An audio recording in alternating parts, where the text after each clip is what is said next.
దేశంపై జమ్మూ కాశ్మీర్ హర్యానా ఫలితాల ప్రభావం ఎలా ఉండబోతోంది? బీజేపీ బాగా పుంజుకున్నట్లేనా? మహారాష్ట్ర, జార్ఖండ్, ఢిల్లీలో కాంగ్రెస్ జాగ్రత్త పడుతుందా? అంతర్గత కుమ్ములాటలతో గ్రౌండ్ ను బీజేపీకి వదిలేస్తుందా? వచ్చే ఎన్నికలను నరేంద్ర మోదీ ప్రభావితం చేస్తారా? అసలు హర్యానాలో కాంగ్రెస్ ఎందుకు ఈ పరిస్థితి వచ్చింది?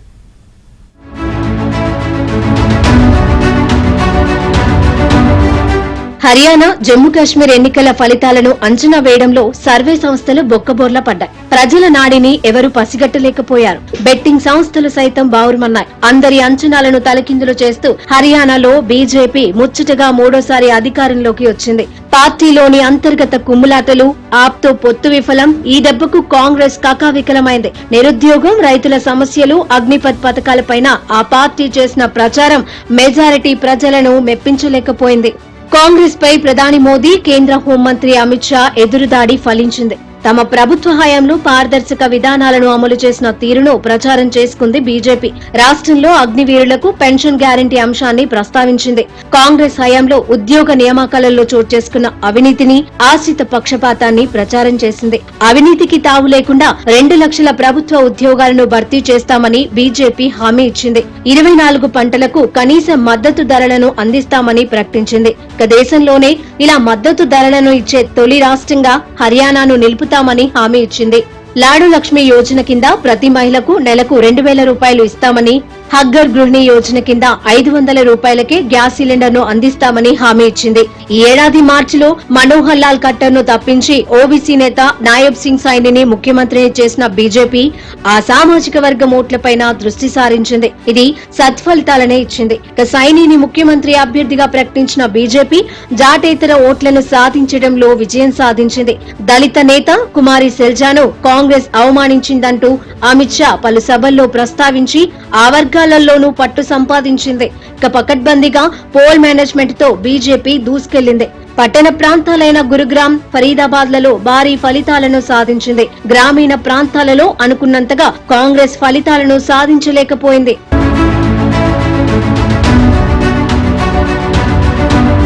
పోలింగ్ కు ముందే కాంగ్రెస్ లో ముఖ్యమంత్రి పదవి కోసం అంతర్గత కుమ్ములాటలు జరిగాయి.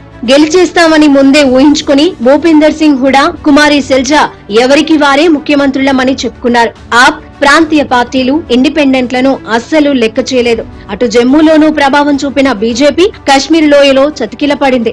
ఆర్టికల్ 370 రద్దు, రాష్ట్ర హోదా ప్రధాన అంశాలుగా మారాయి. నేషనల్ కాన్ఫరెన్స్ కాంగ్రెస్ తో కూడిన ఇండి కూటమి విజయం సాధించింది. నేషనల్ కాన్ఫరెన్స్, పీపుల్స్ డెమోక్రటిక్ పార్టీ కశ్మీరుల గౌరవం అంటూ ప్రచారం చేసిన బీజేపీని కశ్మీర్ వ్యతిరేకగా ముద్ర వేయడంలో విజయం సాధించాయి. కేంద్రపాలిత ప్రాంతంగా మార్చాక భారీ ఎత్తున పెట్టుబడులు, ఉద్యోగాలు వస్తాయని బీజేపీ చెప్పినా ఆశించిన స్థాయిలో పెట్టుబడులు రాలేదు.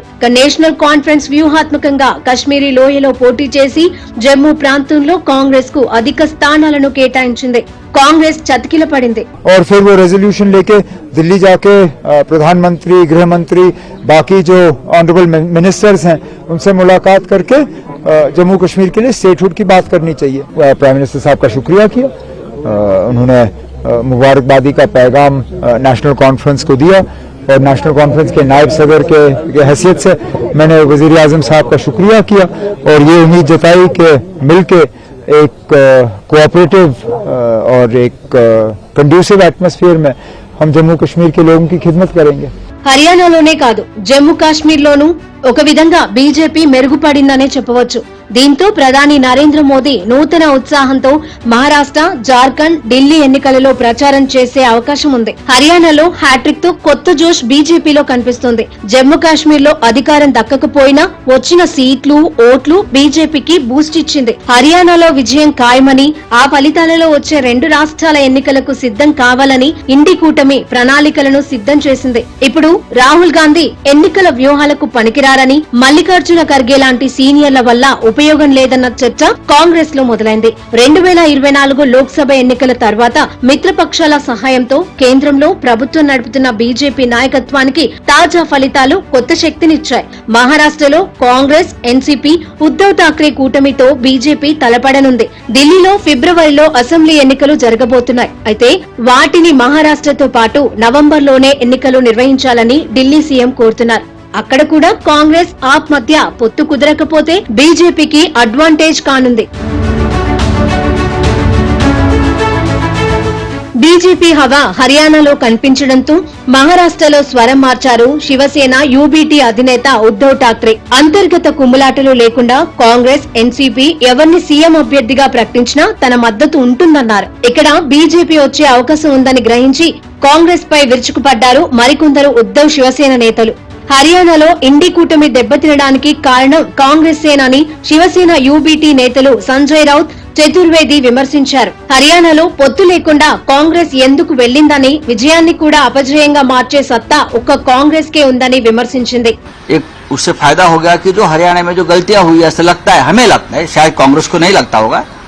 मैं इंडिया गठबंधन की बात करता हूं, मैं महाविकास आघाड़ी की बात करता हूं, तो महाराष्ट्र में उस हिसाब से हमको काम करना पड़ा. रीजनल पार्टी के सपोर्ट शिवाय, सपोर्ट के बिना चाहे कांग्रेस पार्टी हो चाहे बीजेपी हो, कोई भी देश में राज नहीं कर सकता. चाहे बीजेपी हो, आज बीजेपी की सरकार तो रीजनल पार्टी के ऊपर ही बनी है ना. రీజనల్ పార్టీ అగర్ నై హోతీ. మహారాష్ట్ర రాబోయే ఎలక్షన్, జార్ఖండ్ ఎలక్షన్లో బీజేపీకి ఉత్సాహం పెరిగింది, కాంగ్రెస్కి ఉత్సాహం తగ్గిపోయింది. ఏదైతే షోర్ రాష్ట్రం హర్యానా గెలుస్తా అనుకున్నారో కాంగ్రెస్ పార్టీ ఫెయిల్ అవ్వక ఇప్పుడు కష్టంగా ఉంటుంది మహారాష్ట్ర, జార్ఖండ్. బీజేపీ అక్కడ కనుక నెగితే కాంగ్రెస్ పార్టీకి చాలా సెట్ బ్యాక్స్ అయిపోతాయి. అనుకోకుండా ఓవర్ కాన్ఫిడెన్స్తో వెళ్ళిన కాంగ్రెస్ పార్టీ హర్యానాలో జవాబు చెప్పలేకపోతున్నారు. అసలు రాహుల్ గాంధీ నాయకత్వం సరిపడుతుందా? తొందరపడిపోయి ఆయన చేసే పనులన్నీ గత 100 రోజుల్లో ఉపయోగం లేని పనులు.